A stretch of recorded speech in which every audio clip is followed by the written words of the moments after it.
The last thing I touched before my life fell apart was a coffee mug.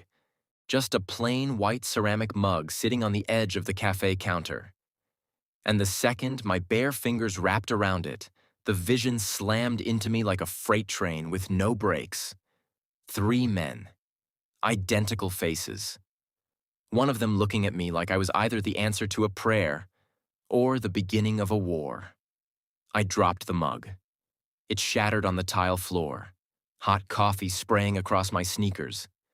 And my manager yelled my name from across the room. I stood there, soaking wet, vision still buzzing at the edges, and thought, okay, so today is going to be awful. I had no idea how right I was. My name is Caleb Rivers, and I want to be very clear about something. I did not volunteer for a blind date. I was voluntold. There is a difference, and my roommate Danny Cho does not care about that difference even a little bit. It was a Tuesday. Tuesdays in New Haven, Connecticut are already crimes against humanity. Gray skies, wind that cuts through your jacket like it has a personal grudge, and the kind of damp cold that makes your bones feel secondhand.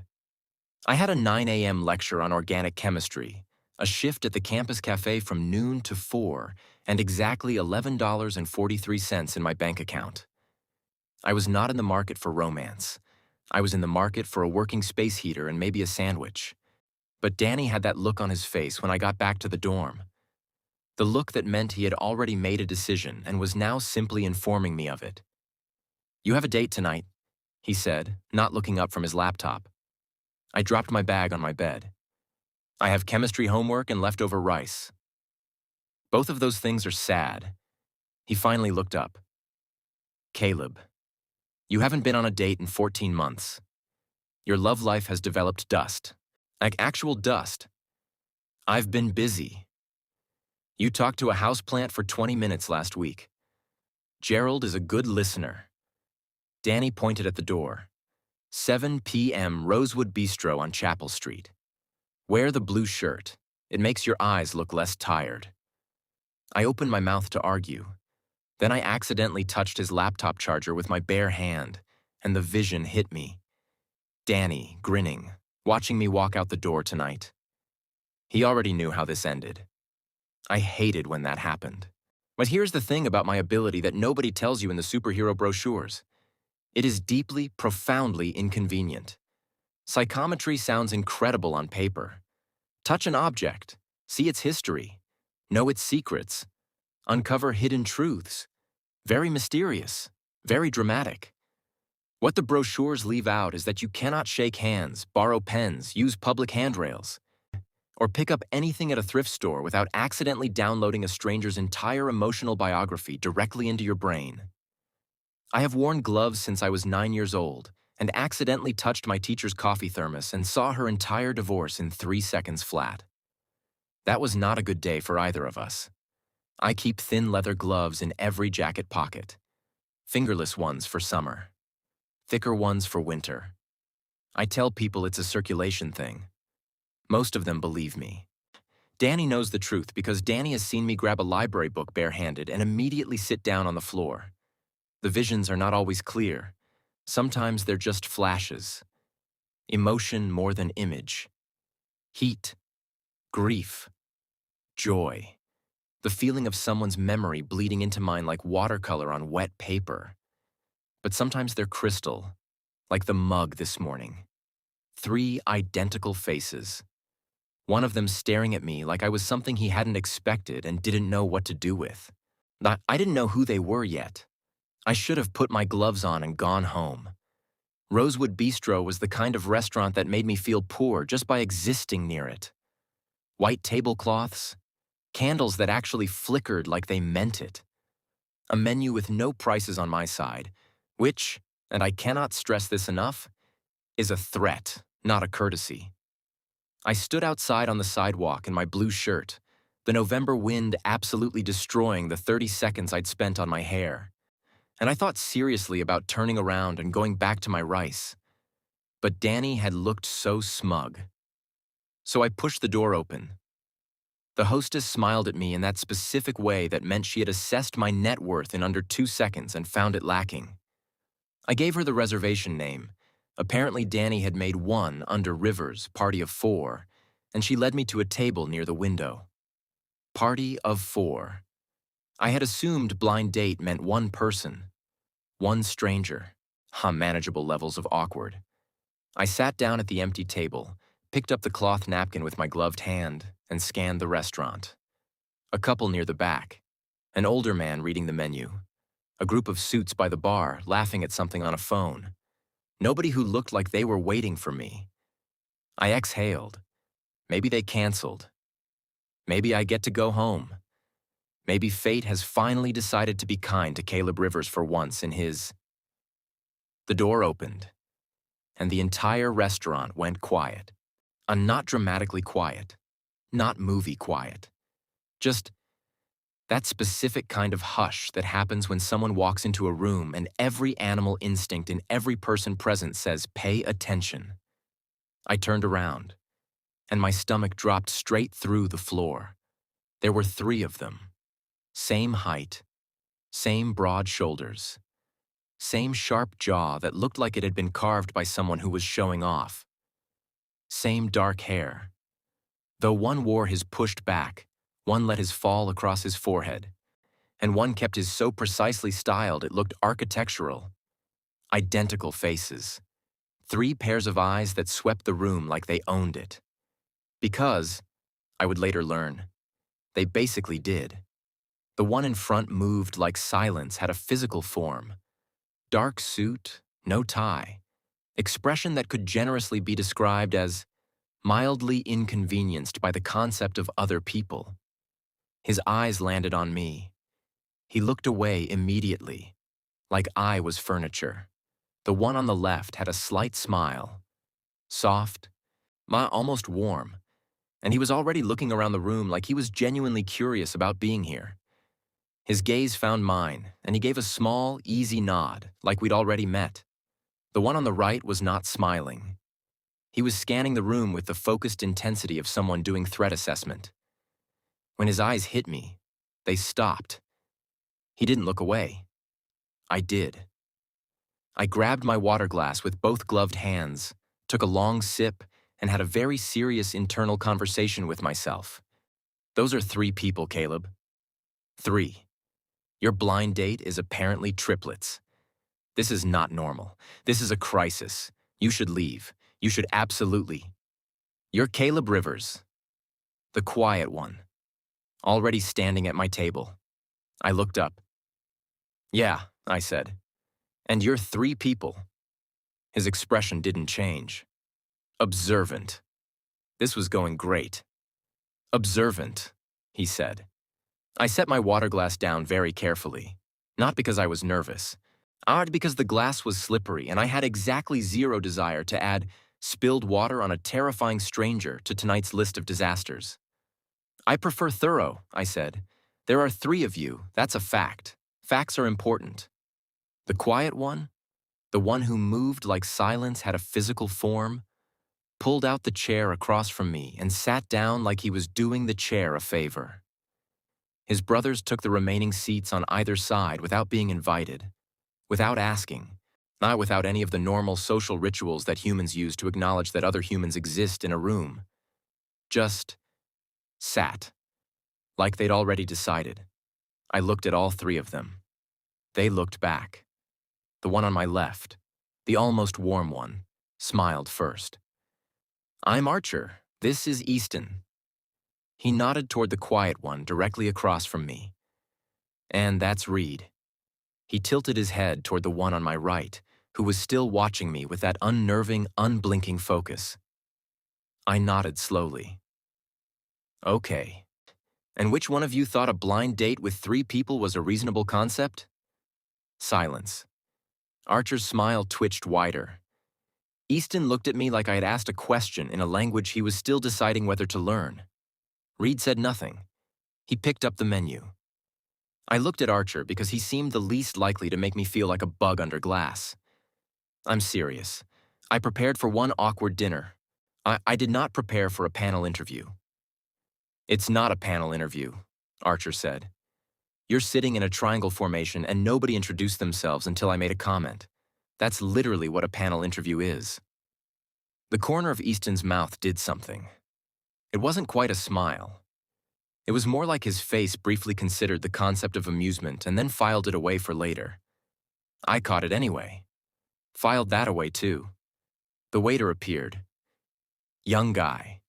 Probably a Whitmore student picking up shifts, wearing the expression of someone deeply committed to remaining professionally neutral no matter what happened at his tables. Respectable. Can I start you all off with something to drink? He asked. Sparkling water, Easton said without looking up from the menu. Still water, Archer said, still smiling. Reed didn't answer. He was reading the back of the menu like it had personally offended him. The waiter looked at me. Whatever's cheapest, I said. The waiter blinked. Archer made a sound that was not quite a laugh but was adjacent to one. I glanced at him. He was looking at the menu now, but his shoulders were doing something interesting. Easton looked up from his menu for exactly 2 seconds, made eye contact with me, and looked back down. Tap water is fine, I clarified to the waiter. Thank you. The waiter retreated at a pace that suggested he was going to have a story to tell his friends tonight. No, fair enough. So was I. Here's what I knew about the Blackwell triplets before tonight. Nothing. Here is what I knew about the Blackwell triplets 30 seconds into sitting across from them.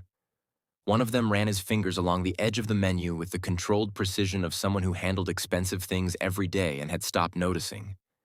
One of them kept glancing around the restaurant with genuine curiosity, like he was actually interested in the wallpaper, in the other diners, in the specific way candlelight moved. And one of them had not stopped watching me since he sat down, with the kind of focus that made my skin feel like it was being cataloged. Easton. Archer. Reed. Cold. Warm. Dangerous. That was the order I had them filed in, 4 minutes into the evening.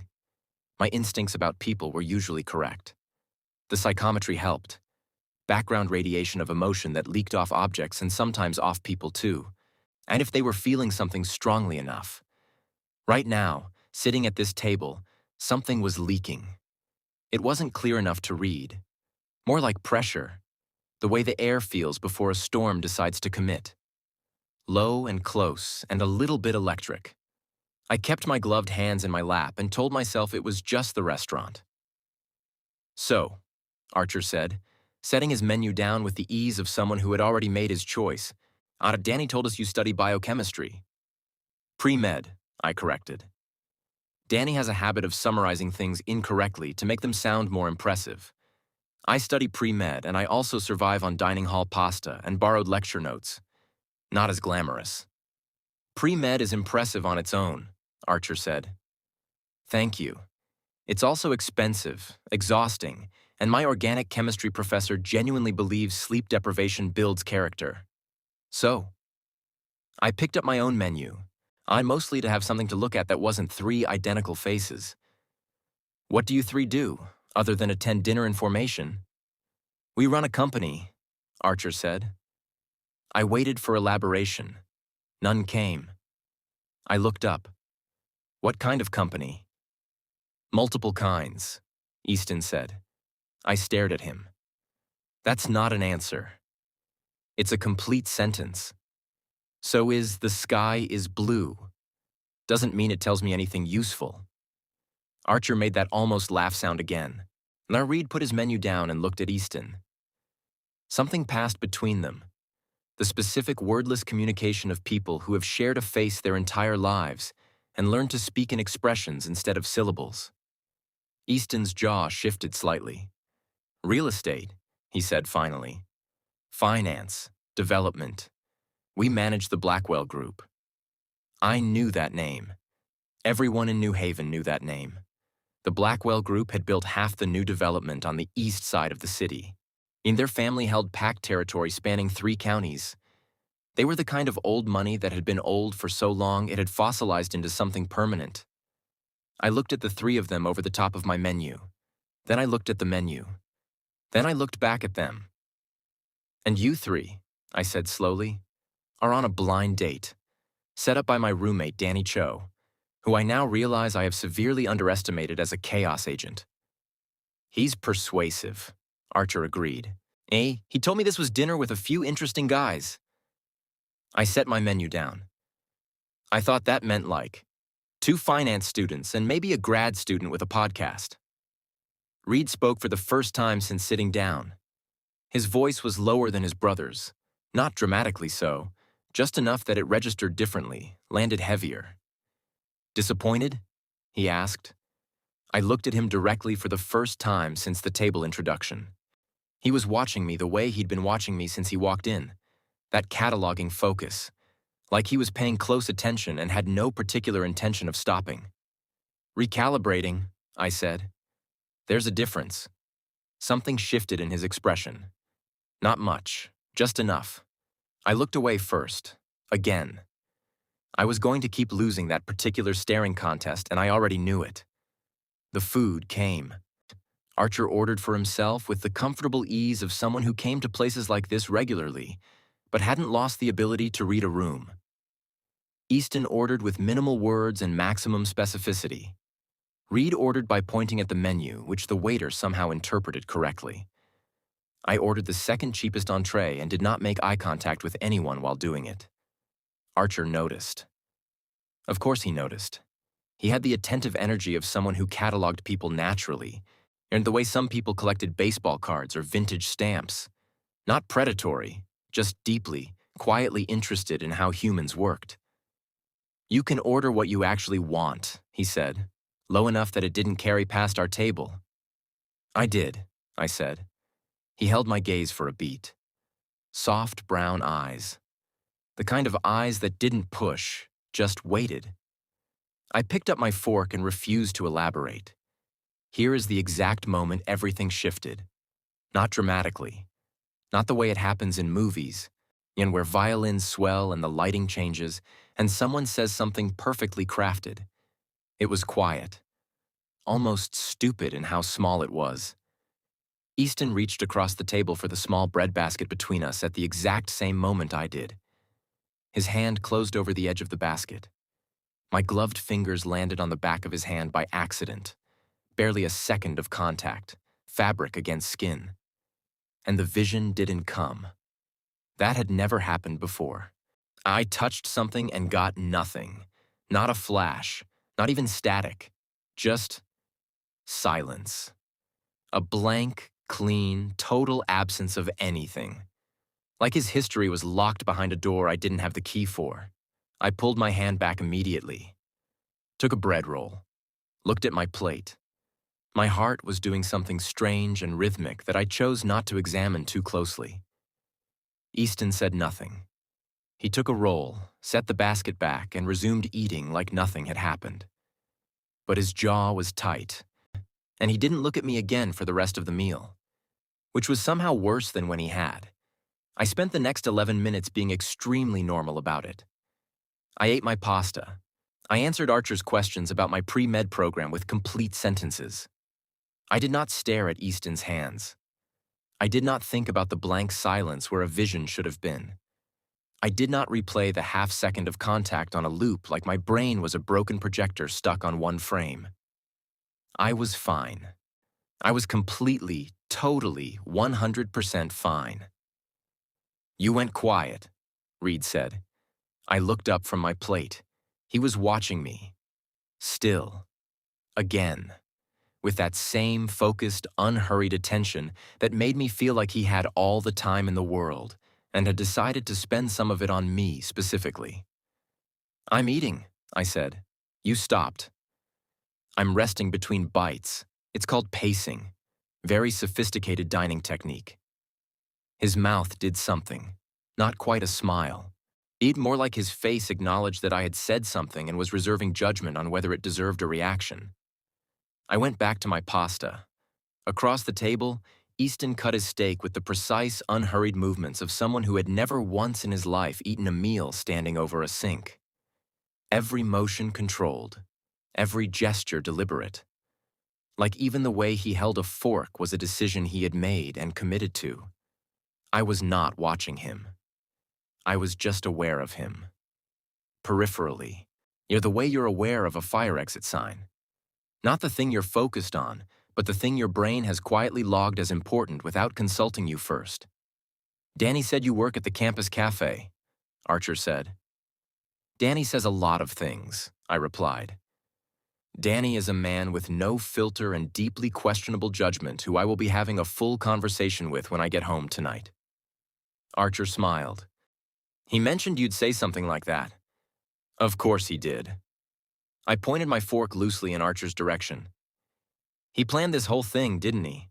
This wasn't a casual blind date setup. This was a production. He was very enthusiastic, Archer admitted. He used the word enthusiastic like it's a compliment. I want you to know that when Danny gets enthusiastic about something, it usually ends with either a noise complaint or someone crying. I paused. Yeah, sometimes both. Archer laughed. A real one this time. Open and warm. And it changed his whole face in a way that was frankly inconvenient for me. Reed glanced at his brother with an expression that was almost fond before it shuddered back to neutral. Easton did not look up from his plate. I noticed. I told myself I hadn't. Can I ask you something? I said, because apparently my self-preservation instincts take the evening off on Tuesdays. Archer nodded. Reed waited. Easton cut another piece of steak. Why a blind date? I asked. Genuinely. You three are you. I gestured vaguely at all of them in a way that I hoped communicated wealthy, terrifyingly put together, and in possession of faces that probably caused minor traffic incidents without implying that I had personally noticed any of those things. You could walk into any room in the city and have options. So why is Danny Cho playing matchmaker for the Blackwell triplets? What am I missing? Silence. Not the uncomfortable kind. The considered kind. The kind that meant at least one of them was deciding how honest to be. Archer opened his mouth. It was a favor, Easton said. First full sentence he'd aimed directly at me since the breadbasket incident. His voice was even. Flat in a way that somehow wasn't rude, just precise, like every word he used had been selected and approved before release. I looked at him. A favor to who? To Danny. Danny Cho is a junior biochem student who stress bakes banana bread and has a poster of the periodic table above his bed. What favor could he possibly be calling in with the Blackwell group? Easton met my eyes. One that's none of your business. I stared at him. He held it. No flinching, no softening. Just steady, gray-eyed, borderline infuriating composure. Okay, I said pleasantly. Cool, love that, very transparent. Very first date energy. Archer made a noise into his water glass. Reed was watching the two of us with an expression I couldn't read from the side, something shifting behind his eyes like he was solving an equation and getting an answer he hadn't predicted. I went back to my pasta. Fine. Easton Blackwell wanted to play information locked behind a very expensive door. That was completely fine. I had survived organic chemistry and 3 consecutive months of ramen. I could survive one dinner with a man who communicated in controlled silences. I was not going to touch anything else of his by accident. I was not going to think about why his history had been blank. I was not going to think about his jaw or his hands or the way his eyes had gone somewhere complicated right after I pulled away. I was fine. Dessert came without anyone ordering it. The waiter set down a small plate of chocolate truffles in the center of the table with the careful energy of someone following very specific instructions. And I looked at them, and then I looked at Archer, because Archer had the face of someone who had pre-planned a nice gesture and was now trying not to look proud of it. I didn't order these, I said. You mentioned you liked chocolate, Archer said. When Danny was telling us about you? I paused. Danny told you I liked chocolate? Danny told us a lot of things. I'm going to need a full transcript of that conversation. Some of it was classified, Archer said, perfectly serious.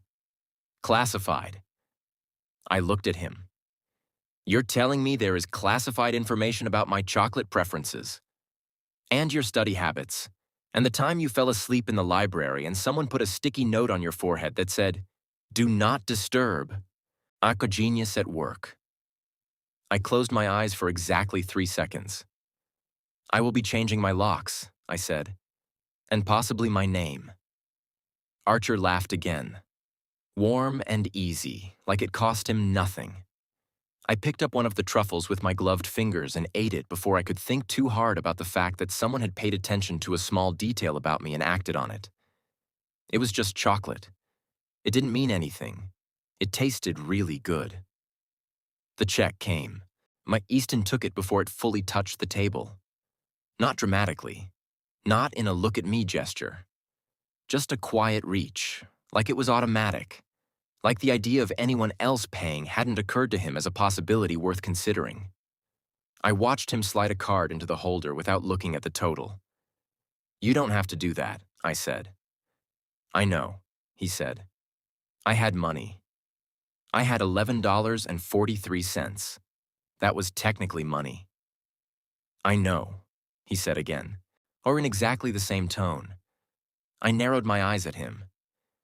"You're very good at answering questions in a way that technically responds without actually saying anything." He looked up from signing the receipt.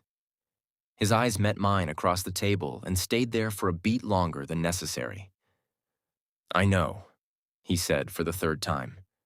And then, very quietly, like he hadn't intended to say it out loud at all, something shifted in his expression. Just for a second. Not softening exactly. More like a crack in a wall that he noticed and immediately, deliberately sealed back up. He looked back down at the receipt. My pulse did something stupid and rhythmic. I ate another truffle and blamed the chocolate. Outside, the November air hit like a punishment. Chapel Street was quiet this late on a Tuesday. Just the occasional passing car and the distant sound of students somewhere up the block. The bistro's warm light spilled out behind us onto the sidewalk. And the four of us stood in that specific post-dinner moment where nobody has officially decided what comes next. Archer pulled his coat tighter and smiled at me. "We should do this again." "You should check with me first before scheduling," I said. "I have a very full life." "You have $11 in your bank account and a houseplant named Gerald," Reed said. I turned to look at him so fast my neck protested. He was not smiling. He was just watching me, hands in his coat pockets, in dark eyes completely steady. "Danny," I said through my teeth, "told you my bank balance." He was making a point about how you don't let people help you. That is a profound invasion of my financial privacy, and I will be changing your locks, Reed said. "You mentioned." The silence that followed was the kind that should have been uncomfortable and wasn't, and that was somehow worse than if it had been. I looked at Reed. Reed looked back. The wind moved between us. He carrying something faint. Cedar and cold air and something else underneath. Something I didn't have a name for yet. Something that made the back of my neck go warm in a way that had nothing to do with the temperature. I took a step back. "I need to go home," I said, to all three of them, to none of them in particular. "I have an early class, and a conversation to have with my roommate that may or may not involve confiscating his laptop." Archer nodded, still smiling. Reed didn't move. Far Easton, who had been standing slightly apart from his brothers the entire time, looked at me once, the way he'd been looking at me all night, like he was seeing something he hadn't decided what to do with yet. Then he said, "Get home safe." Not warmly. Not coldly. Just directly. Like it was a fact he was stating rather than a wish he was expressing. I turned and walked toward the street. I did not look back. I made it exactly half a block before I pressed my gloved hand flat against the cold brick wall of the building beside me and stood there for a second, just breathing. 3 men. 3 completely different kinds of dangerous. One blank vision that should not have been blank. And a very unsettling feeling in my chest that felt less like attraction and more like standing at the edge of something I couldn't see the bottom of. My phone buzzed. "Danny." "So, Danny. How'd it go, Danny? Did you survive, Danny? Are you married yet?" I typed back, "Sleep with one eye open tonight, Daniel." His response was 3 laughing emojis and a ring emoji. I kept walking. The cedar scent followed me for 2 full blocks before I noticed. And then I walked faster. I walked faster. That was my first mistake. Walking faster implies you are running from something. Running from something implies the something is real. And I had made a very firm decision on the sidewalk outside Rosewood Bistro that none of what just happened was real in any way that required further examination. The cedar scent was just the wind. New Haven had trees. Trees had cedar. This was basic botany, and I was a pre-med student who knew better. I made it back to the dorm in 12 minutes flat, which was a personal record, and pushed through the front door into the warmth of the lobby with the specific energy of a man who was not thinking about anything. Danny was sitting on my bed when I opened the door. Not his bed. Mine. Sitting cross-legged in the center of it, holding a mug of tea, wearing the expression of someone who had set a trap and was now waiting politely for the animal to walk into it. "How'd it go?" he said. Not a question. "Move," I said. Scale of 1 to 10. -4. "Move. On Danny." He did not move. He wrapped both hands around his mug and looked at me with the calm, infuriating patience of someone who had all night and knew it. "Your left glove has a small brick dust mark on it." I looked at my left hand. There was a small brick dust mark on it. "I leaned against a wall," I said. "You leaned against a wall," he repeated. "Correct. After the date." "After dinner. It was not a date. It was an ambush with a wine list." Danny smiled into his mug. "So it went well." I took off my coat, hung it with more precision than was strictly necessary, and sat down at my desk with the dignity of a man who had not spent 2 blocks being followed by the ghost of someone's cologne. "There were 3 of them," I said. "I know. You knew and you didn't tell me. You wouldn't have gone." "Correct. That was the point of telling me, Danny. The information was load-bearing." He had the grace to look mildly apologetic, which with Danny meant his eyes went soft for about 4 seconds before the smugness reasserted itself. Were they terrible? I thought about Archer laughing with his whole chest. I thought about Reed saying my bank balance out loud on a public sidewalk like it was a normal thing to do. I thought about Easton signing the check without looking at the total and the way his expression had cracked for exactly 1 second before he put it back together. "They were fine," I said. Danny's smile spread slowly, the way sunrise happens, unstoppable and a little too bright. "Fine. Fine. Caleb. Good night, Danny." He unfolded himself from my bed, picked up his mug, and walked to the door with the unhurried satisfaction of a man whose plan had worked exactly as intended. He paused with his hand on the doorframe. "Easton called while you were walking home?" he said, casually, like that was a normal sentence. "On to make sure you got back safe." I stared at the back of his head. "He doesn't have my number," I said. "He has mine." Danny shrugged one shoulder. "He just asked if you'd made it in. I said yes. He said good and hung up." He glanced back at me. 4 words. That's it. Didn't even say goodbye.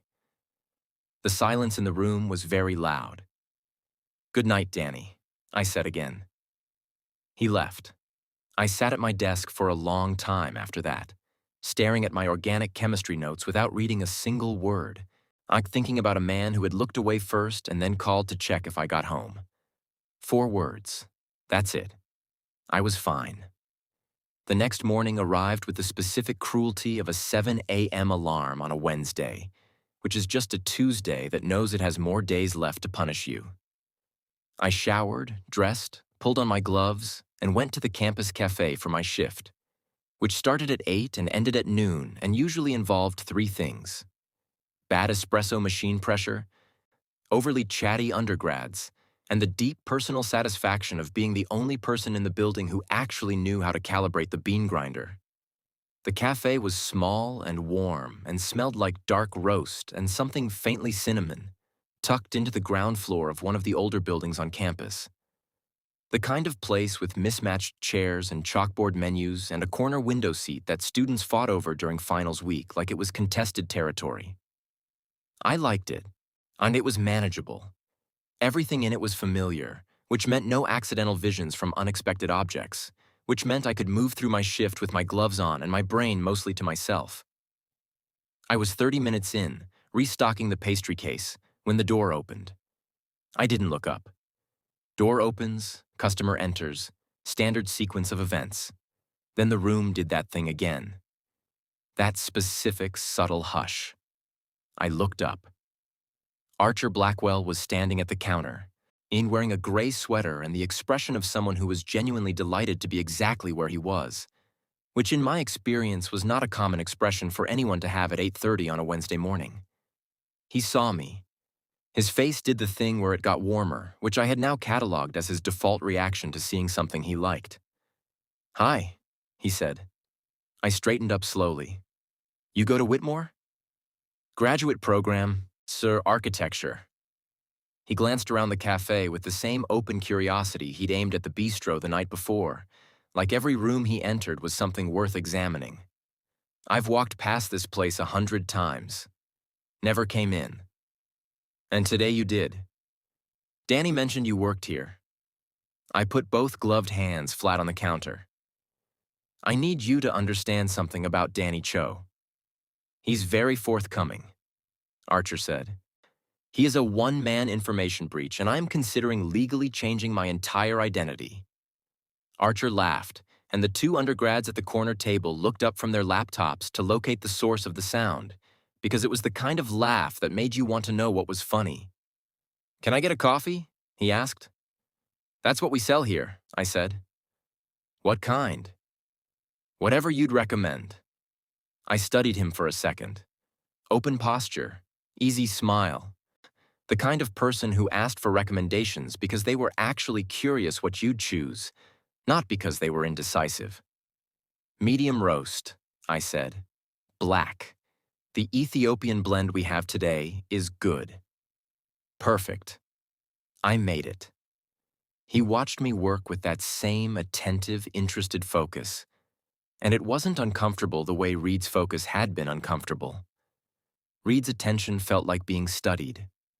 Archer's felt like being seen, which was a different thing entirely, and somehow more disarming.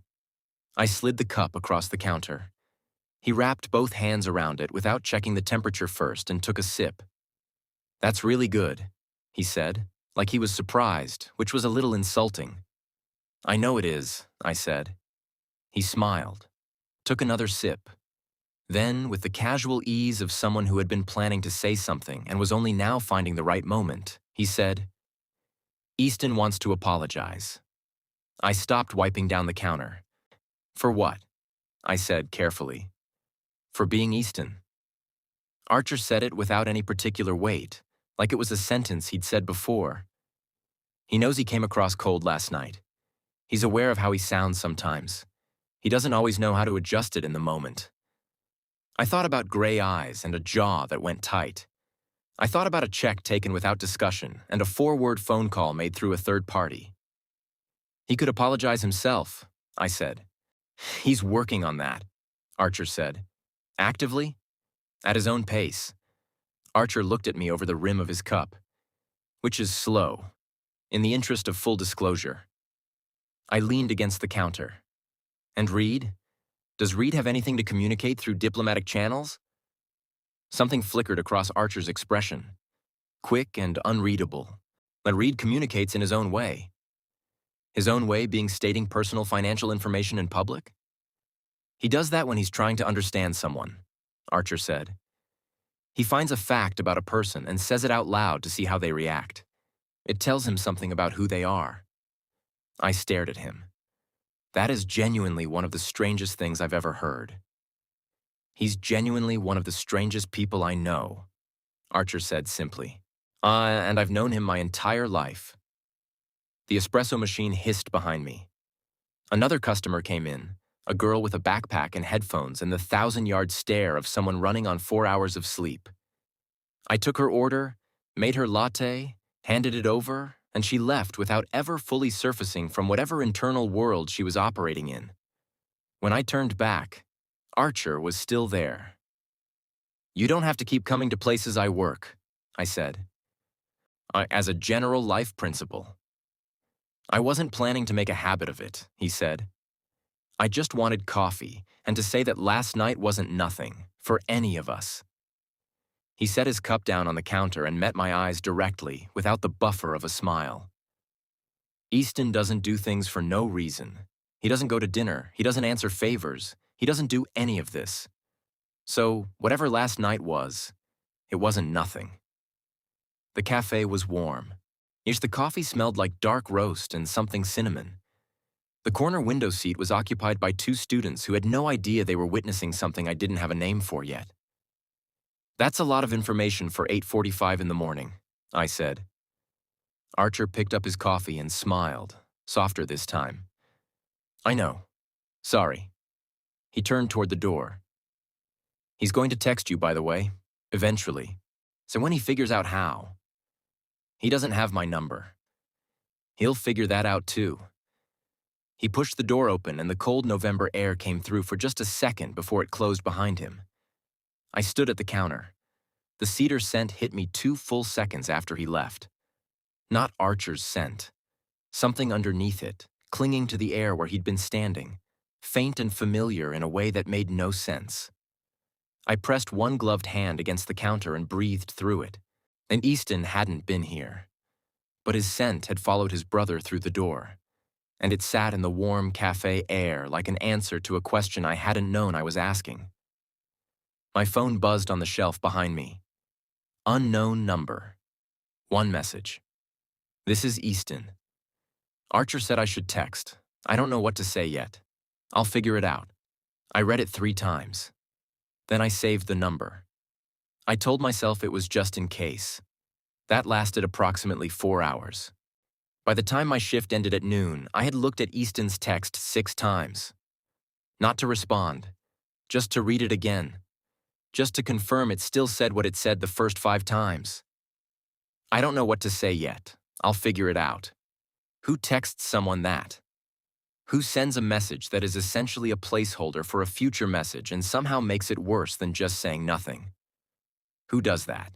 Easton Blackwell, apparently. I pulled my coat on, tucked my phone into my pocket, and walked out into the gray November afternoon with the firm intention of going directly to the library, sitting down with my organic chemistry notes, and thinking about absolutely nothing else for the rest of the day. I made it to the library steps before my phone buzzed again. "Easton, do you have class this afternoon?" Not a question mark, just a period. A statement wearing a question's close. I stopped on the steps. A group of students pushed past me on both sides. Backpacks and coffee cups and the comfortable urgency of people with somewhere to be. I typed back, "That depends on who's asking and why." 3 dots appeared, disappeared, appeared again. "Easton. Me, I'm asking. Easton, I need to show you something." I stared at my phone. The rational part of my brain, the part that had gotten me through 3 semesters of pre-med on a scholarship and $11 in my bank account, said, "Do not get into whatever this is, Caleb. You have studying to do. You have goals. You have Gerald to water." The other part of my brain, the part that had never once in 22 years been able to leave a blank page unfilled, said, "He didn't have a vision. You touched his hand and got nothing. You have never gotten nothing. Not once in your entire life." I typed back, "Where?" He sent an address, not a landmark, not a building name, just a street address on the east side of the city, which I plugged into my Maps app and discovered was a 12-minute walk from campus in the newer development district where glass buildings sat next to renovated brownstones like 2 different decades trying to share a sidewalk. The Blackwell group had built most of that neighborhood. I stood outside the address at 12:47 p.m., looking up at a building that was not the Blackwell group's corporate headquarters, which I had Googled on the walk over because I was a prepared person. It was smaller, quieter. A renovated brownstone with clean lines and a dark green door and window boxes that were empty this time of year but had clearly held something living not long ago. Easton was standing outside it. No suit today. Dark jeans, a charcoal sweater, a coat that probably cost more than my monthly rent. He had his hands in his pockets and his eyes on his phone, and he looked up when I was still half a block away like he'd heard me coming. Which was possible. No, alphas had better senses than most. I'd always found that mildly irritating. "You came," he said. "You said you needed to show me something," I said. "I have a very hard time with unfinished business. Occupational hazard." I looked at the building. "What is this place?" He was quiet for a second. Not the controlled quiet from the restaurant. Something different. Something that sat heavier. "It was my mother's," he said. I looked at him. "She ran a community health clinic out of the ground floor for 15 years, he said. Omega Support Services, low-income families. She did it herself, mostly. Kept it funded, kept it staffed." He paused. "She died 2 years ago. The building's been sitting since then." The wind moved between us. Cold and quiet. I looked at the dark green door, at the empty window boxes, at the building that had held something living and now held its absence. My psychometry had never failed me, and in 22 years, I had touched thousands of objects and seen the truth of every single one. Joy, grief, rage, love, all of it bleeding through fabric and metal and wood into my fingertips whether I wanted it or not. Easton's hand had given me nothing. But standing in front of his mother's building, I felt something without touching anything at all. Not a vision. Just weight. The specific, pressurized grief of a space that used to matter to someone who was no longer there to matter to. "Why are you showing me this?" I asked. He looked at the building instead of at me. "Because you asked why we were at that dinner last night, and I told you it was a favor. That was true. But it wasn't the whole truth." I waited. "Danny came to us 6 weeks ago," Easton said. "He's been trying to get the clinic reopened. He's been petitioning the city, talking to community organizations, trying to find funding. He thought if he could connect with us directly, make a case in person, we might consider it." He paused. "He brought your name into it. Said his roommate was pre-med, worked in the community, understood what this kind of resource meant to people who needed it." I went very still. "He used me as a character reference," I said slowly. "He used you as a reason," Easton said. "He thought if we met someone like you, someone who understood what this place meant from the inside, it might matter more than a funding proposal." I stood there on the sidewalk in the November cold and thought about Danny Cho, stress-baking banana bread, making that specific smug face, setting up a dinner with triplet alpha kings and framing it as a casual blind date. That absolute, magnificent, infuriating disaster of a human being. "He could have just told me," I said. "He thought you'd say no." I would have said no. "I know," Easton said. And for the first time since I'd met him, and there was something in his voice that wasn't controlled. Something tired. Something that had been carrying weight for a long time and was not entirely sure how to set it down. "But you're here now." I looked at the building again. 15 years of Omega Support Services. Low-income families. Someone's mother deciding that a gap existed and filling it herself every day for 15 years. My own mother had used a clinic like this when I was 7. After my father left and before she found stable work. I remembered the waiting room, the way the staff knew her name, the way she'd walked out of her appointment standing slightly straighter. I had never told Danny that story. I had never told anyone that story. "How did Danny know this would matter to me?" I asked, quiet enough that the words were mostly for myself. "He didn't," Easton said. He just knew you were the kind of person it would matter to." The silence that followed was the kind that fills up fast with things neither person is saying. I looked at Easton. He was watching the building, his profile sharp and still against the gray sky. And in this light, Without the restaurant candles and the controlled distance of a dinner table, he looked less like a man who had decided to be unreachable and more like a man who had learned to be. The difference was significant. "How come your mother built this?" I said. "Yes, and you haven't reopened it." A muscle in his jaw moved. "It's more complicated than that." "Usually is." I pulled my coat tighter. "Can I go inside?" He looked at me then. A direct look, not the sideways peripheral awareness from last night. Something more considered. "Why?" he asked. I held up one gloved hand. "Because I want to see what it felt like in there. And before you ask what that means, it means I have a very specific way of understanding spaces and objects that I'll explain to you another time if you stop asking questions and open the door." He studied me for exactly 4 seconds. Then he took a key from his coat pocket and unlocked the dark green door. Inside, the clinic was quiet in the way that spaces are quiet when they've been holding their breath for a long time. The ground floor was one large open room, the kind that had been arranged carefully once and not touched since. Chairs along the walls, a reception desk with a dusty computer monitor, pamphlets still fanned out in a plastic holder, their edges curled from 2 years of no one straightening them. It smelled like cedar. Of course it did. I stood in the middle of the room and breathed it in and understood, for the first time, where Easton's scent came from. Not cologne, not deliberately chosen, just a place that had shaped him. He absorbed into him so deeply it had become part of how he moved through the world. He stood near the door, watching me. I walked to the reception desk and stopped in front of it. I looked at the pamphlets, the monitor, the small framed photo still sitting at the corner of the desk. A woman. Dark hair, sharp jaw, eyes that were Easton's eyes and Archer's eyes and Reed's eyes all at once. Warm and direct and alive. I reached out and touched the frame with my gloved hand.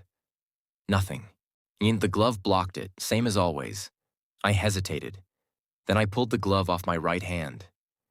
Easton made a small sound, not quite a word, and I held up my bare hand briefly to tell him to wait, and then I touched the frame. The vision came in like a wave. Not violent, not sharp. Soft, the way old memories are soft around the edges.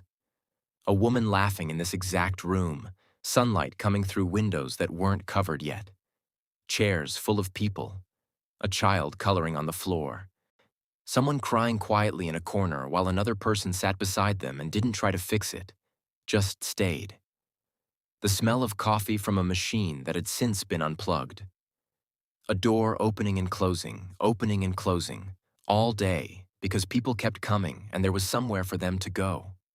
And underneath all of it, running through every image like a thread, 3 boys. Young, identical, underfoot and loud and alive. Growing up in the margins of a space their mother had made for other people because she believed other people deserved a space. I pulled my hand back, put my glove on, turned around.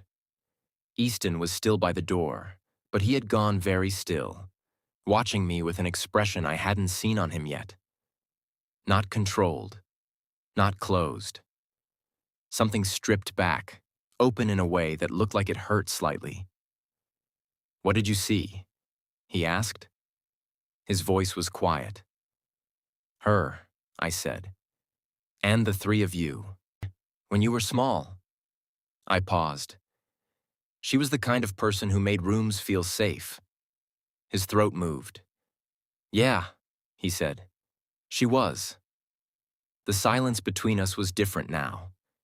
Not the restaurant silence, measured and careful. This was the silence of 2 people who had both, separately, learned what it meant to lose the thing that made a room feel safe, and were standing in the leftover space of it together. I looked at him across the dusty room and felt something shift in my chest. Not attraction, not yet. Something quieter and more dangerous. Recognition. "Easton," I said. "Yeah." "Why does your hand give me nothing?" He blinked. The first unguarded reaction I had gotten from him in 2 days. "What?" When I touch objects, I see things, history, emotion. I have never once touched something and gotten silence. I held his gaze. Last night at dinner, when my hand touched yours by accident. Nothing. Blank. Complete silence. I tilted my head slightly. That has never happened to me before. Not with anyone. He stared at me. Something moved behind his eyes, complicated and fast, like he was running through information and arriving somewhere he hadn't planned to be. I don't know what that means, he said. Neither do I said. But I think we should probably find out. His jaw worked once, then very quietly, acted like he was saying it to himself as much as to me. That might be the most dangerous thing anyone has ever said to me. Outside, the wind picked up. Inside, the cedar scent settled around us like it had always been there. And somewhere in the back of my mind, in the place where visions lived before they arrived, something flickered. Not an image. Not yet. Just a feeling. 3 boys, 1 door, and a secret that none of them had told me yet. I filed that feeling away in the part of my brain labeled things to examine later when I'm not standing in a room that smells like cedar and grief, with a man who is looking at me like I just said something that rearranged the furniture in his chest. You should probably sit down, I said. Easton blinked. What? You have the look of someone whose legs are about to make an executive decision without consulting the rest of him. I pulled one of the chairs from against the wall. I turned it to face another and sat down in it. Sit. He stared at the chair. Easton. I heard you. Then demonstrate that by sitting in the chair. He sat in the chair. Slowly, with the careful deliberateness of a man who was not used to being told what to do and was processing the experience in real time. I leaned forward with my elbows on my knees and looked at him directly. Talk to me. About what? About the secret. His jaw tightened. I didn't say there was a secret. You didn't have to. I felt it in your mother's photograph. 3 boys and 1 door and something underneath all of it that hasn't been said out loud yet. I held his gaze. I'm not asking you to confess anything. I'm asking you to talk to me. There's a difference. The clinic was quiet around us. Dust settled. The pamphlets in their holder didn't move. The framed photo of his mother sat at the corner of the desk where it had been sitting for 2 years, and patient as anything. Easton looked at his hands. They were clasped between his knees, fingers laced together, and I noticed for the first time that his left hand had a small scar along the knuckle of his index finger. Old, faded to silver. The kind of scar that had a story attached to it that nobody asked about anymore because enough time had passed that asking felt like reopening something sealed. My mother didn't just run this clinic, he said. His voice was even, carefully even, but the way you hold a cup that is too full. She was also the one who kept us together. Me, Archer, Reed. A pause. We are not easy people to keep together. I gathered, I said. Something shifted in his expression. Not amusement exactly. The shadow of it. Reed was 17 when he first presented as Alpha, he said. It was bad. The surge was bad. He hurt someone. Not badly, not permanently, but he hurt them and he knew it and he... Easton stopped. Started again. He left. For 8 months. He just left. Wouldn't tell anyone where he was, wouldn't answer his phone. My mother spent those 8 months driving every route out of this city looking for him. I was quiet. She found him, Easton said. Obviously. She always found us. His jaw moved. She brought him home and she sat him down in this room, in this chair, and she told him that leaving was allowed but disappearing was not. That there was a difference between needing space and making people who loved him grieve a loss that hadn't happened yet. The words landed in the room and stayed there. I thought about a boy who communicated by stating facts out loud to see how people reacted. I thought about dark eyes that didn't look away and a voice that was heavier than his brother's, and a scan of a restaurant that had felt like threat assessment. I thought about what it cost a person to come back after leaving. He came back, I said. He always comes back, Easton said. That's the thing about Reed. He leaves when the weight gets too much, and he always comes back. And every time he comes back, he is so angry at himself for having gone that he doubles down on staying present in a way that is... He exhaled slowly. Intense. That explains a lot, I said. It explains everything, Easton said quietly. If you know that, you know Reed. I sat with that for a moment. Outside, a car passed, and the light through the clinic windows was the flat, pale gray of a November afternoon that had run out of ambition. What about Archer? I asked. Easton's expression changed. Softer. The way it changes when you think about someone who has never given you a reason to be guarded with them. Archer is the one who stayed, he said simply. When my mother was sick, when Reed was unreachable, when I was... He paused. When I was handling things the way I handle things. Archer stayed. He cooked. He answered the phone calls. He sat with her during the treatments. A beat. He does not talk about how much that cost him. He just keeps being warm and we keep letting him. I looked at him. And you? He didn't answer immediately. The scar on his knuckle caught the light. I handled it, he said. That's what I do. I handle things. I made sure the bills were paid and the legal documents were in order and the building didn't fall into disrepair. I coordinated the estate. I kept the company running. He looked at his clasped hands. I did not cry at the funeral. The room was very quiet. That's not handling it, I said gently. That's postponing it. His head came up, not sharply, slowly, like the motion required more effort than usual. I held his gaze and didn't look away. I know, he said, and it was the most unguarded thing he had said to me yet. Quiet and raw at the edges, stripped of the precision he usually wrapped around every word. Something in my chest pulled toward him. Not dramatically. Just the way a compass needle moves, small and certain, pointing at something without being asked to. I reached into my coat pocket and took out one of the wrapped mints I kept there for post-shift breath maintenance, and I held it out to him. He stared at it. I don't want a mint, he said. I know. Take it anyway. He looked at me for a long moment. Then he reached out and took it from my palm. I fingers careful not to touch my skin, and I noticed that. I noticed he had been careful about that since the breadbasket, deliberate about the distance between his hand and mine. I noticed and I did not say anything about it yet. He held the wrapped mint, looked at it. Why? Because you just said something real out loud and your body needs something to do with its hands, I said. And also because I have pre-med training and I know what a person looks like when they've been holding their breath for 2 years. He looked at me. I looked back. You are very strange, he said. I know, I said. It's one of my better qualities. And there it was, faint and brief and real. The corner of his mouth moved upward just slightly, just enough. And for 1 second, Easton Blackwell looked less like a man who had decided to be unreachable and more like a man who had forgotten, or briefly, that he'd made that decision. It lasted maybe 3 seconds. Then his phone buzzed in his coat pocket and the moment sealed itself back up.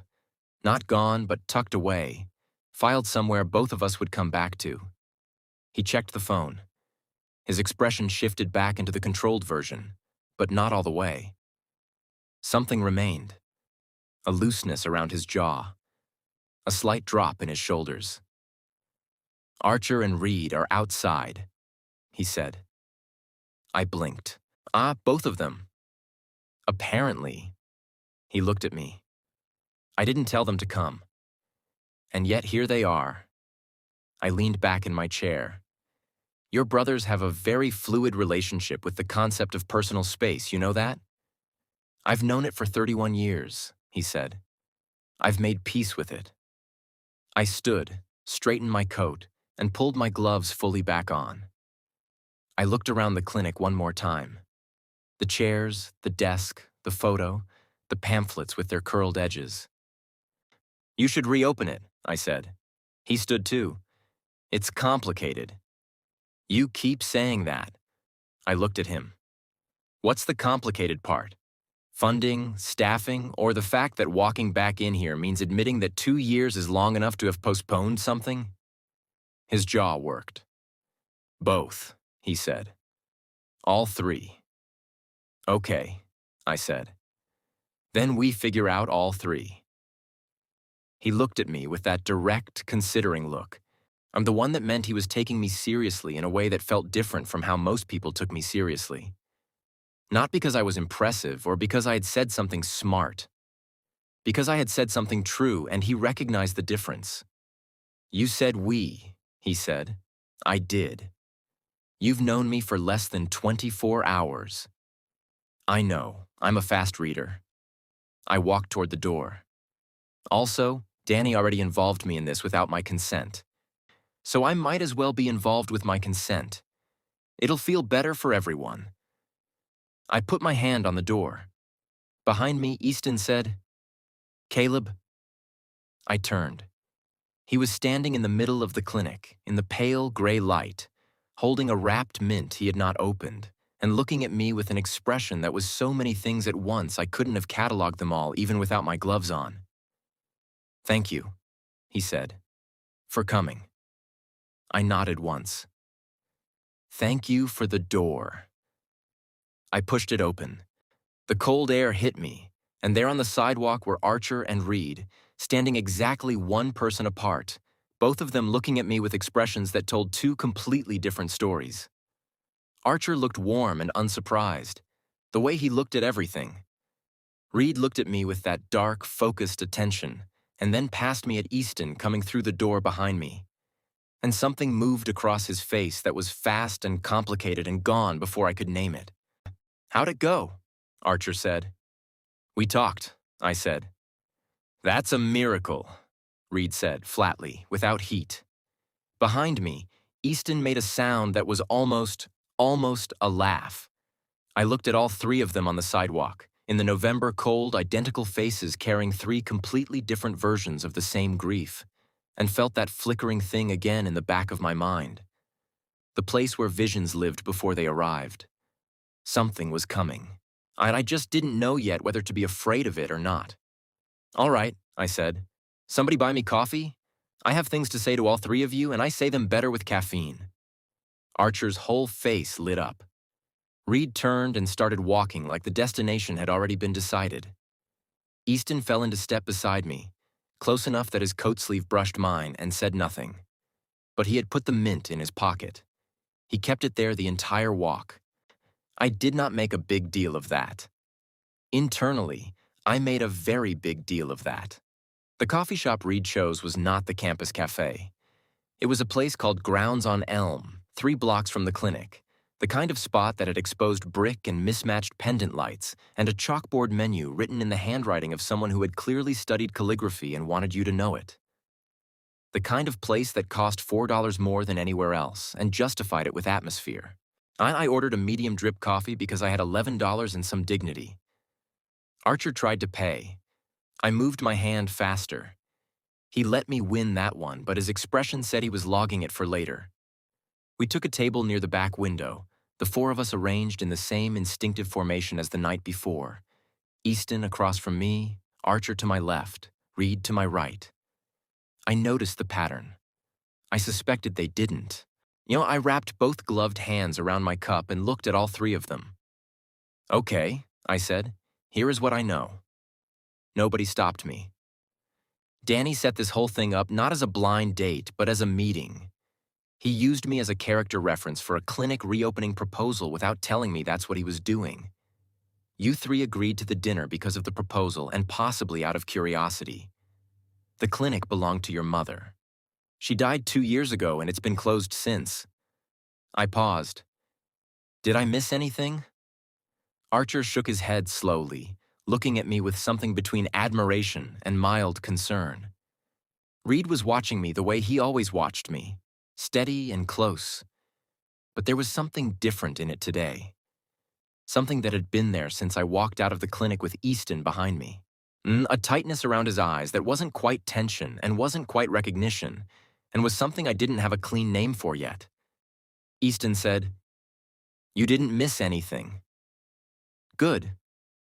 I took a sip of my coffee. Then here is what I want to say.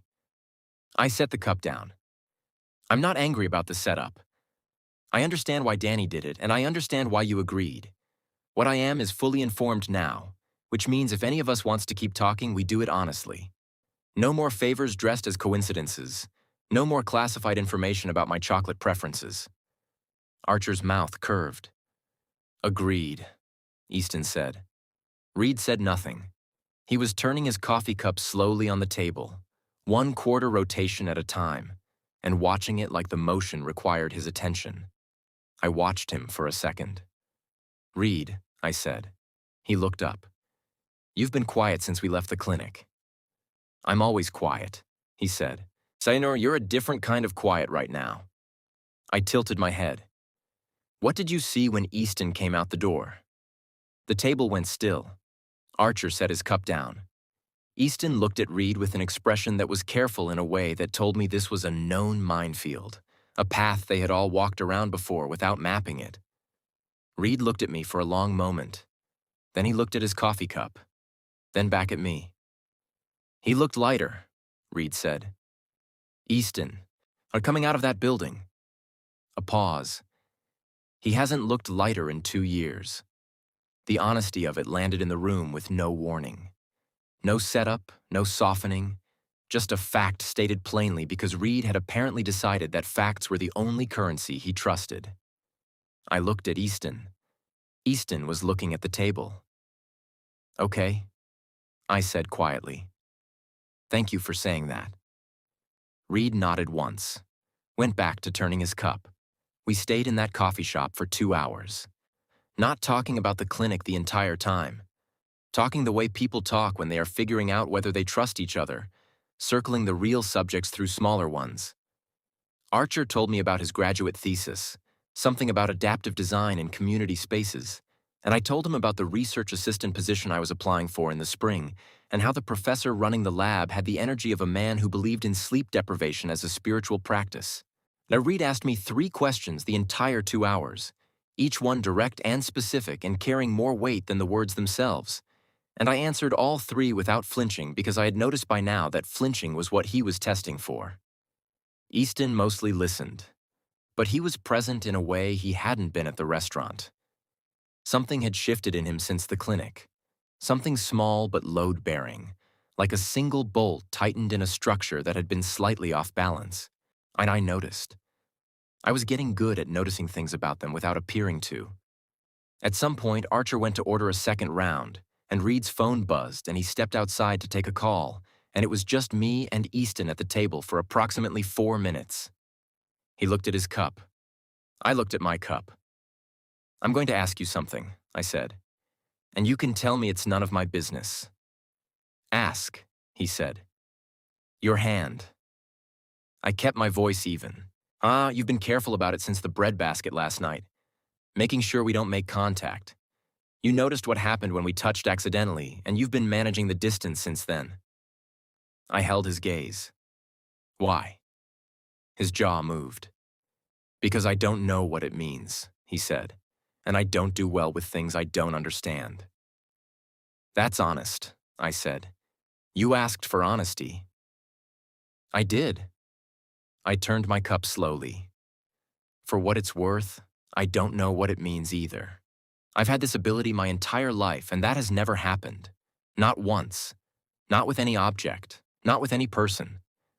I paused. You are the first blank page I have ever encountered. He looked at me then. Full and direct. Is that good or bad? He asked. I genuinely don't know yet, I said. Ask me again in a week. Something moved through his expression. Not the almost smile, something quieter. Something that had more to do with wanting than with amusement. Then Archer came back with 3 cups, and Reed came back through the door shaking the cold off his shoulders, and the moment folded itself away. It was Reed who broke everything. Not intentionally. I would understand that later. I would understand that Reed broke things the way fault lines break, not out of malice, but because the pressure had been building for too long and something had to give. He sat back down, wrapped his hands around his fresh cup, and said, without preamble, not without looking at anyone in particular, "The Pack Council contacted us this morning. The temperature at the table changed, not physically, something else. The way the air shifts right before a storm makes good on its promise." Archer set his cup down very carefully. Easton went still in the way that Easton went still when he was processing something he had not yet decided how to handle. I looked between all 3 of them. What's the Pack Council? The governing body of Pack territories in Connecticut, Archer said. His voice was measured in a way it hadn't been 5 minutes ago. They oversee interpack agreements, territorial disputes, bonding registrations. Bonding registrations, I repeated. When an alpha or group of alphas claims an omega, Easton said. His voice had returned to the restaurant version. Flat and precise and carefully drained of anything that could be read. It has to be registered with the council. It's a legal process. I looked at Reed. What did they want? Reed turned his cup. 1/4 rotation. They want us to register a bond within 60 days. The coffee shop noise continued around us. Someone laughed at another table. The chalkboard menu with its calligraphy font caught the light from the pendant above it. I sat very still. You don't have a bond to register, I said slowly. No, Reed said. So why are they contacting you? Archer opened his mouth. Because our father registered one on our behalf, Easton said. 8 months ago. The words went through me like cold water. I looked at him. His expression had not changed. That was the part that hit hardest. He was sitting across from me with his hands flat on the table and his jaw set and his eyes steady, and he was telling me that 8 months ago, before a blind date, before a clinic, before a breadbasket and a wrapped mint and 4 words through a third party, his father had already chosen an omega for them. Who? I said. The pause before Archer answered lasted exactly long enough for me to understand that I was not going to like what came next. His name is Marcus Welling, Archer said quietly. He's the son of the Welling pack. Old money, old territory. The union would consolidate 2 of the largest pack holdings in the state. I looked at Easton. And you agreed to this. We didn't, Easton said, but you didn't stop it. His jaw tightened. It was registered without our full knowledge of the timeline. Our father moved faster than... Easton, I kept my voice level. Did you know about this last night at dinner? The silence that followed was 3 seconds long. 3 seconds is a very short amount of time. 3 seconds is also long enough to know the answer to a question before anyone says a word. Yes, he said, and the word was quiet. And honest. And it landed like a door closing. I looked at him across the table. At Archer, whose expression had gone tight with something that was not quite guilt and not quite apology, but lived in the neighborhood of both. At Reed, who was looking at me with his dark eyes and his steady focus, and something in his face that I finally had a name for. Regret. I had been right in the clinic. There was a secret none of them had told me. I picked up my coffee cup. I took 1 sip, slow and deliberate, because I was not a person who performed distress for an audience, and I was not going to start now. Then I set the cup down and stood up. I need to be clear about something, I said. My voice was even. I was proud of how even it was. I came to that dinner because Danny asked me to. I came to the clinic because I was curious and because I don't leave blank pages alone. I sat in this coffee shop for 2 hours because I was starting to think that maybe this was something real. I picked up my coat from the back of my chair. I understand complicated, I said. I understand grief and history and family obligation and things that move faster than people are ready for. I understand all of that. I looked at Easton. God, what I don't understand is sitting across from someone and letting them think they're being seen clearly when you're holding something that changes the entire shape of what they're looking at. Easton said my name. Don't, I said. Not sharp, just final. Not right now. I put my coat on. I looked at all three of them one more time, these three men with their identical faces and their three different kinds of damage, and I felt something in my chest pull tight and then release. And the way a string snaps when it has been held at tension for too long. When your 60 days are up, I said, I hope you figure out what you actually want. Not what your father registered. Not what the council expects. I buttoned my coat. What you want. I walked to the door. Outside, the November cold hit me like it always did, immediate and honest. No pretense about it at all. I walked half a block before I realized my hands were shaking. Not from cold. I pressed them flat against my thighs through my coat pockets and kept walking, and did not look back, and did not let the shaking mean anything yet. Behind me, through the coffee shop window I was no longer looking at, three men sat at a table in the aftermath of something that had just changed shape. And in the back of my mind, in the place where visions lived before they arrived, that flicker came again. Stronger this time. Three boys. One door. And a fourth person standing on the wrong side of it. I walked faster. I did not know yet that faster wasn't going to help. I made it 4 more blocks before the vision hit me. No object, no contact, just the open air and my own moving body, and then suddenly, the world tilted sideways and I had to grab a streetlight pole with both gloved hands to stay upright while my brain went somewhere I hadn't sent it. The vision was not soft this time. It came in hard and fast and bright, the way they did when something was close. Not years away, not history. Something present, something breathing, something that was already in motion. A room I didn't recognize. Dark wood, tall windows, the kind of furniture that announced money without trying. A man standing with his back to me, broad-shouldered, dark-haired, not any of the 3 faces I had spent the last 24 hours memorizing. And on the table in front of him, a document. I couldn't read the text. Visions didn't work that cleanly, but I could feel the weight of it, the specific cold authority of something legal and binding, and at the bottom of it, 3 signatures already written. 3. The man turned in the vision, and I caught his profile for exactly 1 second before it dissolved. Sharp jaw. Older. Eyes that were gray like Easton's, but had none of Easton's hidden warmth. Their father. The vision dropped me back onto the sidewalk outside a dry cleaner on Elm Street. Breathing hard, both hands still gripping the pole, a woman walking past me giving the wide berth of someone who had decided not to get involved. I straightened up. I breathed. I took stock of what I'd just seen with the systematic calm of someone who had been processing unwanted information since age 9 and had developed a reliable protocol for it. The document was already signed.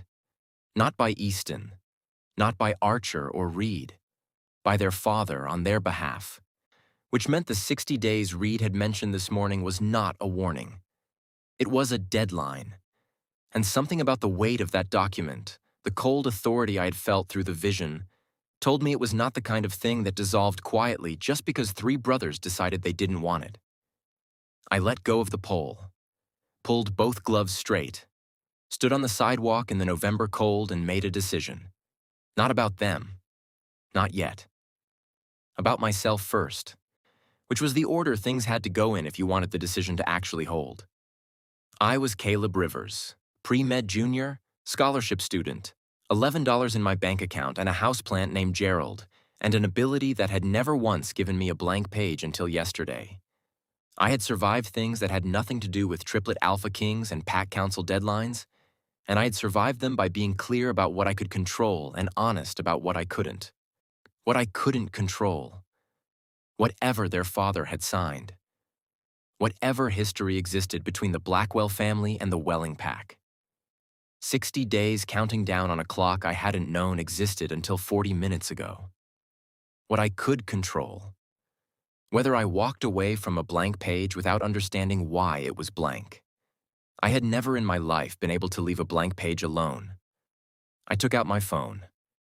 I did not text Easton. I texted Reed.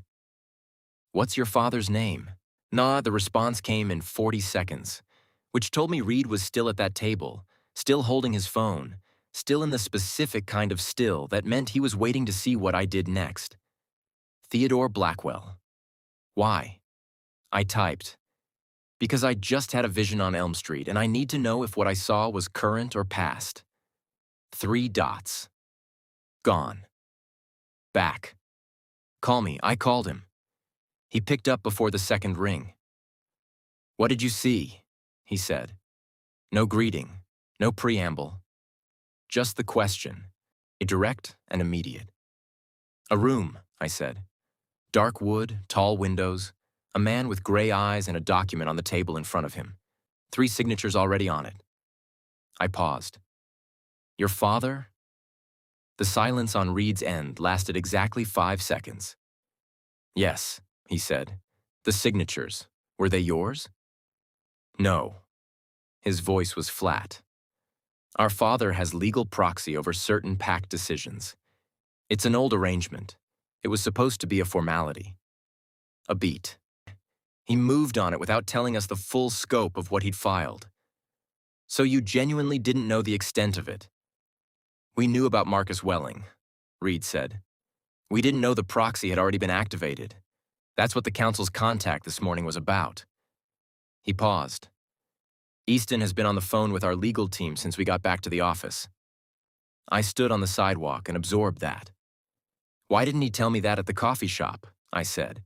Because Easton processes by acting," Reed said. "He moves to fix the thing before he talks about the thing. It's not an excuse. It's just how he's built." "I know how he's built," I said, and then stopped, because the certainty in my own voice surprised me. 24 hours.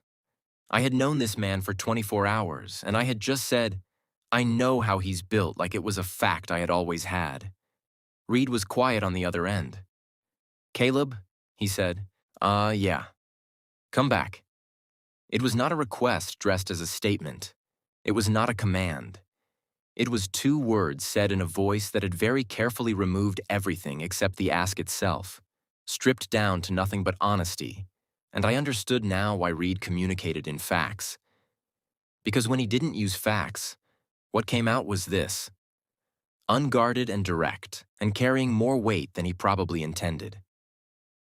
"The mint," I said. A pause. "What?" Easton kept the mint I gave him. In his pocket. The whole walk. I looked at the dry cleaner's window, at my own reflection in it, coat buttoned, gloves on, standing very straight. I noticed. Another pause. Longer. "He keeps things," Reed said quietly. "Things that matter to him. He doesn't make a show of it. He just keeps them." Something in my chest shifted. Not dramatically. Just that compass needle movement again, small and certain. "I'll come back," I said.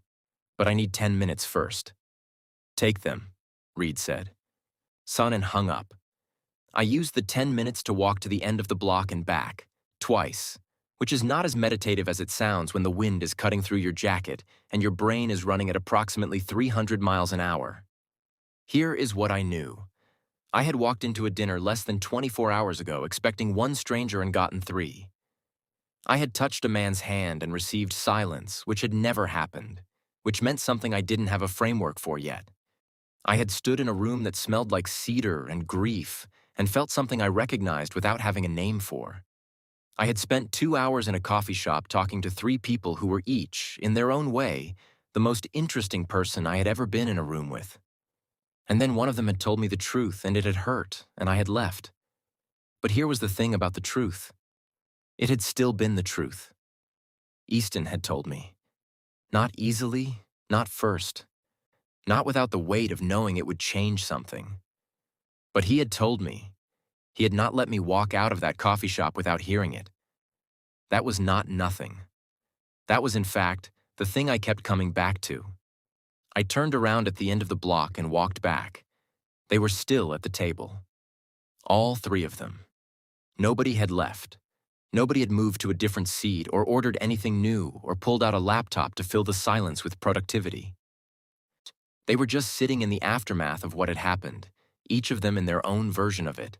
And when I pushed the door open and walked back in, 3 pairs of identical gray eyes came up at the same time. I pulled out my chair and sat down. I put my gloved hands flat on the table. "Okay," I said. "Here's what happens now." Nobody spoke. "Easton."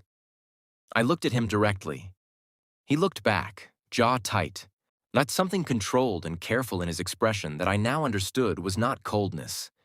It was the face of a man who had been holding something at tension for a very long time and had not yet found the right surface to set it down on. "You have a legal team working on the proxy issue?" "Since this morning," he said. "Good. Keep working on it. What do you need from me to move the clinic proposal forward? Specifically, not generally. What exact thing do you need?" He blinked. The controlled expression shifted, just slightly, surprised by the direction. "A community impact assessment," he said slowly. "Documentation of the gap in services. Personal testimonials if possible. The kind of material that supports a funding application." "I can do that," I said. "I know people in the community health network through my pre-med program. I know how to write a research document. I know what funders look for." I looked at him steadily. "I will help you reopen your mother's clinic. Not because Danny volunteered me without my consent, but because I am choosing to." Something moved in Easton's face. Deep and fast and gone, but I caught it. "And in exchange," I continued, before anyone could say anything, "you 3 are going to be honest with me about all of it. The council, the proxy, Marcus Welling, your father, whatever else is sitting in the category of things you know that I don't. Because I cannot be in any version of this situation operating on incomplete information." I looked at each of them in turn. "Those are my terms." Archer was looking at me like I had done something that confirmed a theory he had already formed. Reed was looking at me with something that was almost a smile. Easton was looking at me the way he had looked at his mother's clinic, like something that had been closed for a long time had opened, just slightly, and then he was not yet sure what to do with the air that came through. "Agreed," Easton said. "Both conditions," I said, "not just the one that's convenient." "Both conditions," he said. I nodded, picked up my cold coffee, drank the last of it. "Good," I said. "Now, someone needs to tell me about Theodore Blackwell. Start from the beginning, and don't summarize." Reed leaned forward and began. What Reed told me took 40 minutes and required Archer to refill everyone's cups twice. And the short version, the one my brain kept trying to compress it into because it was easier to carry, was this. Theodore Blackwell had built the family empire on the principle that everything of value could be negotiated, secured, and documented. Land, money, reputation, people. He had applied this principle with remarkable consistency across all areas of his life for 60 years, including the raising of 3 sons who shared a face and were supposed to share a vision and had instead developed the specific, intractable individualism of people who had spent their entire lives being treated as a unit. Their mother had been the counterweight, the thing that made the house habitable, the reason they had turned out to be people instead of assets. She had died, and Theodore had moved. Not immediately. He had waited, Reed said, with the patience of a man who knew how grief worked and how long it took people to surface from it. He had waited until Easton was back at the office and Archer had finished his mother's affairs and Reed had come back from wherever Reed had gone. And then he had filed the proxy. "He knew we wouldn't agree," Archer said. His voice was quiet. "If he'd asked, we would have said no. He knew that. The Welling Alliance is worth approximately 300 million in consolidated territory, Easton said. His voice was flat in the way that meant he had been looking at this number for 8 months and had not gotten used to it. Our father views it as the logical conclusion of 40 years of positioning. And Marcus Welling, I said. What's he like? The table went very still. It was the specific stillness of 3 people who had each formed an opinion and were each deciding how much of it to share. He's not a bad person, Archer said carefully. That sounds like the opening sentence of a description of a bad person, I said. He's ambitious, Reed said. He understands the value of the alliance as well as our father does. He has been, a pause, agreeable to the arrangement. Agreeable, I said.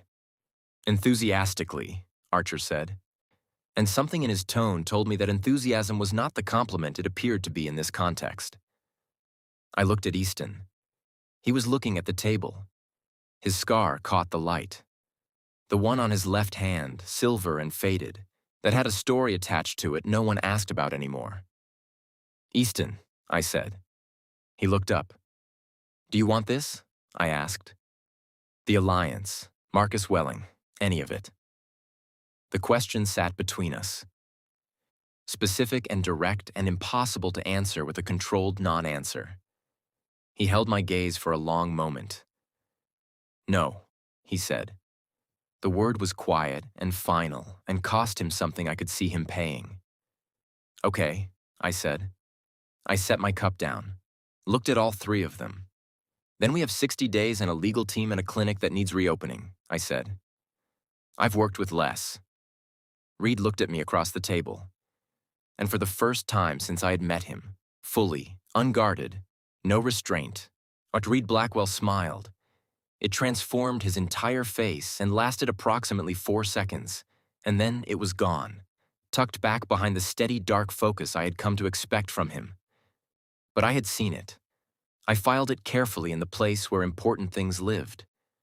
And underneath the table, where nobody could see, my hands had stopped shaking. 60 days. That was what we had. And I want to tell you it was easy. I want to say that because Easton had said no, and because Reed had smiled, and because Archer had refilled my coffee cup twice without being asked. Everything after that was simple and clean and moved in a straight line toward something good. It did not move in a straight line. Nothing worth having ever does. The first 2 weeks were work. Real work. The kind that fills hours completely so there is no space left for the other thing. The thing sitting in the background of every room I shared with any of them, inwarm and complicated and not yet named. I wrote the community impact assessment for the clinic in 4 days. 12 pages, sourced and structured and written in the language that funding bodies understood, which is the language of data wrapped around human need. I pulled records from the city health department. I got 3 testimonials from people in the community health network who remembered the clinic, who had used it, and who still talked about it in the present tense, even though it had been closed for 2 years because some things stay open in people's minds long after the doors shut. I sent it to Easton on a Thursday morning with a single message. First draft. Track changes on. He responded 11 minutes later. This is good. Then, after a pause long enough that I'd put my phone down and picked up my chemistry notes. It's really good, Caleb. I stared at that text for longer than I intended to. Danny, had reading over my shoulder because Danny had no concept of personal space, said, "Oh, he's down bad." I closed my phone. "Go water, Gerald." Gerald doesn't need water for 3 more days. Gerald is a plant, Danny. He doesn't make his needs known verbally. Check on Gerald. Danny left, smiling the smile of a man whose plan had worked in ways he hadn't even fully intended, which was somehow more insufferable than if he had planned it precisely. If the legal situation moved slower than the clinic work, Easton's team filed a formal objection to the proxy activation on the grounds that the arrangement had not received the explicit consent of all 3 registered alphas. It was, apparently, a legitimate argument. Old pack law had nuances that Theodore Blackwell had counted on people not knowing well enough to use. He had not counted on Easton, Anrai learned this about Easton in those 2 weeks. He did not get loud when he was fighting something. He got quieter, more precise. He moved through a problem the way water moves through rock, not by force, but by finding every small opening and filling it completely, patient and relentless, until the structure gave way. I found it deeply, inconveniently attractive. I did not tell him that. I was saving it. Archer took me to see the clinic space 3 more times. Each visit, he brought coffee and a new idea about the interior layout. He had started sketching renovation concepts in the margins of his thesis notes, adaptive design for community health spaces, and he would show them to me over the hood of his car with the enthusiasm of someone who had found the place where his professional skills and his personal history intersected and wanted to live there permanently. The 3rd visit, Eni standing in the middle of the empty clinic with a coffee cup in one hand and one of Archer's sketches in the other, I touched the reception desk with my bare hand. Not by accident this time. On purpose. The vision came soft and warm, the same as before. His mother laughing, the room full of people, the door opening and closing all day. But there was something new at the edges of it, faint and forward-leaning. The way certain visions felt when they were showing me something that hadn't happened yet but was close enough to almost be. The room full of light, the chairs full again, the window boxes outside with something green growing in them. I pulled my hand back. Archer was watching me from across the room. Good or bad? He asked. The same question Easton had asked me. Good, I said. Really good. He smiled with his whole face, and I understood in that moment why Reed had said Archer was the one who stayed. Because Archer's warmth was not naive. It was chosen every day against evidence that sometimes made choosing it difficult, and that made it the most deliberate kind of strength. Reed was the one who told me about the mint. Day 18. We were walking back from the university library, odd where he had appeared at my study table at 9 p.m. with no explanation, and sat across from me reading a structural engineering journal for 2 hours, which I had eventually stopped questioning and simply accepted as a Reed thing.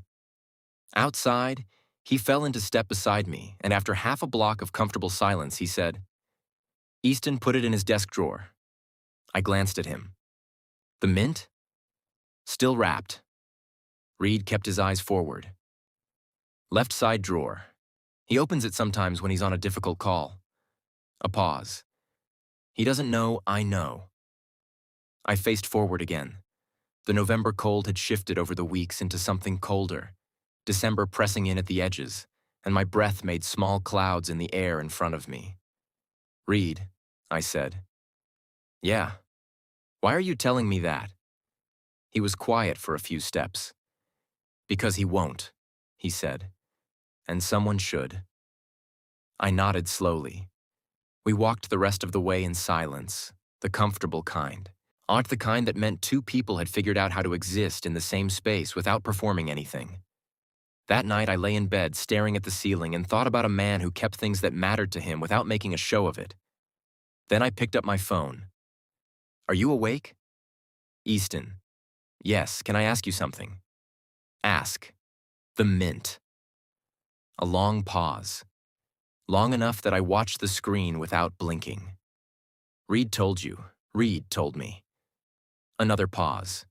I kept it because you gave it to me when I didn't know I needed something to hold on to, he wrote.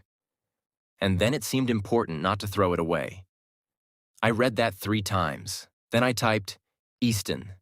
Yeah, I think you should know that you are the only blank page I have ever encountered, and I have been thinking about that every day since the breadbasket. The 3 dots appeared and disappeared 4 times. Either then, I think you should know that I have never once in my life had someone come back after walking out. And you came back. You had good terms, I wrote. No, he wrote. I had you. I put my phone face down on my chest and stared at the ceiling and breathed. Gerald sat on the windowsill, healthy and unaware, the most emotionally stable person in the room. Day 58. The Pack Council ruled in favor of the objection. B. The proxy activation was voided on the grounds of incomplete alpha consent. The Welling alliance was not dissolved entirely, because Theodore Blackwell had 40 years of leverage and it was never going to be that clean. But the bonding registration was suspended pending full voluntary agreement from all three brothers, which meant no agreement was coming. Easton texted me the ruling at 7:43 in the morning with no preamble. Then, the clinic funding application was approved yesterday. I was waiting to tell you both at the same time. I sat up in bed, read it again. Then I did something I had not planned to do and could not stop once it started. I laughed. Alone in my dorm room at 7:43 in the morning, laughing at my phone while Danny snored through the whole thing on the other side of the wall. I typed back, both at the same time. You planned that. I thought it would be a good day to have good news. Easton. Yeah, that's the most romantic thing you've ever said to me. A pause. That's a low bar. It really is, I agreed. We should talk about raising it. Tonight, he wrote. If you're free, I have Gerald to water. After Gerald. I smiled at my phone in the early morning light. In my dorm room with its secondhand furniture and its periodic table poster and its $11 bank account energy, and felt something settle in my chest like the last piece of something clicking into the place it was always supposed to occupy. After Gerald, I confirmed. That evening, the four of us stood outside the clinic on the east side of New Haven. Archer had brought coffee. Reed had brought nothing but showed up first, which I had learned was his version of bringing something. Easton stood beside me close enough that our coat sleeves touched, and this time neither of us moved away from it. In fact, the dark green door was open. Inside, the lights were on for the first time in 2 years. The window boxes were still empty. That was a spring thing. But the desk had been dusted, the chairs straightened, the pamphlet holder refilled with new materials that I had sourced, and Archer had designed, and Reed had printed without being asked, because Reed showed up early and prepared and called it nothing. I looked at the open door, at the light spilling out onto the sidewalk, at the three men standing with me in the December cold outside, something their mother had built that was breathing again. Easton's hand found mine. Not by accident this time. He turned my hand over, glove and all, and held it, and looked at the open door and said nothing. I held his hand back. Archer, on my other side, bumped his shoulder gently against mine. Warm and easy and deliberate. Reed stood at the edge of us, slightly apart the way he always stood, but closer than usual. And when I glanced at him, he was already looking at me, steady and direct, and he gave me one small, certain nod. I looked at the open door, at the light, at the empty window boxes that would have something green in them by April. I had touched the clinic's reception desk with my bare hand and seen a vision of this, a room full of light, the chairs occupied again, something living in the window boxes. I had seen it before it happened, or in the way I sometimes did with things that were close enough to almost be. The visions were never wrong. I took off my right glove, felt the cold air on my bare hand, and then, very deliberately, I turned and pressed my bare palm against Easton's hand where it held mine. The vision came. Not history, not past. Forward-leaning. Almost be. 4 people in a room that smelled like cedar. Morning light. Coffee on a counter in a kitchen that wasn't a dorm room. Laughter from somewhere down a hall. A child's drawing on a refrigerator that I couldn't quite see clearly but knew was there. And underneath all of it, not silence this time. A sound I had never gotten from Easton before. His heartbeat.